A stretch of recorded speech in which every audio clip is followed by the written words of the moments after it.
Back to my channel. இன்றைக்கி நம்ம பார்க்க போகிறது ஹோம்மேட் க்ரீமு. வீட்லேயே க்ரீம் எப்படி பண்ணுறதுன்னு பார்க்க போகிறோம். வாங்க வீடியோக்குள்ளே போகலாம்.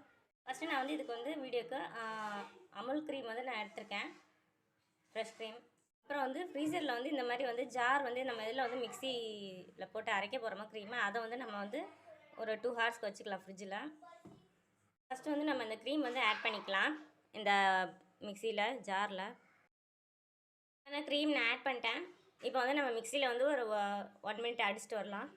இப்போ வந்து நான் க்ரீம் வந்து ஒரு 1 மினிட் வந்து நல்லா அடிச்சிட்டேன். இப்போ நல்லா லிக்விட் ஆகிடுச்சு. இப்போ திருப்பி நான் வந்து அதில் கொஞ்சமாக சுகர் ஆட் பண்ணி அடிக்கணும். சுகர் பவுடர் அரைச்சிருக்கேன் மிக்சி ஜாரில், அதை வந்து நம்ம ஆட் பண்ணிக்கலாம். இல்லை ஒரு 3 ஸ்பூன் ஆட் பண்ணால் போதும்.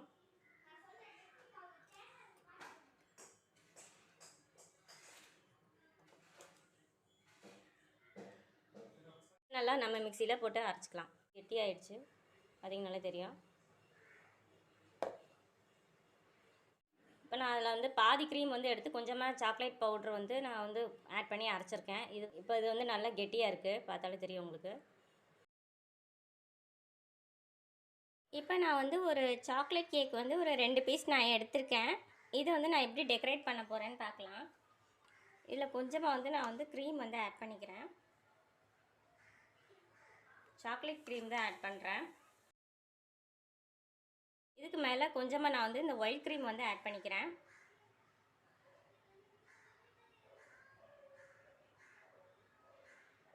டெக்கரேட் பண்ணிடலாம். ஸோ ட்ரை பண்ணி பாருங்கள், லைக் பண்ணுங்கள், ஷேர் பண்ணுங்கள், சப்ஸ்கிரைப் பண்ணுங்கள். க்ரீம் வந்து எப்படி பண்ணுறேன் வீட்டில் ட்ரை பண்ணி பாருங்கள்.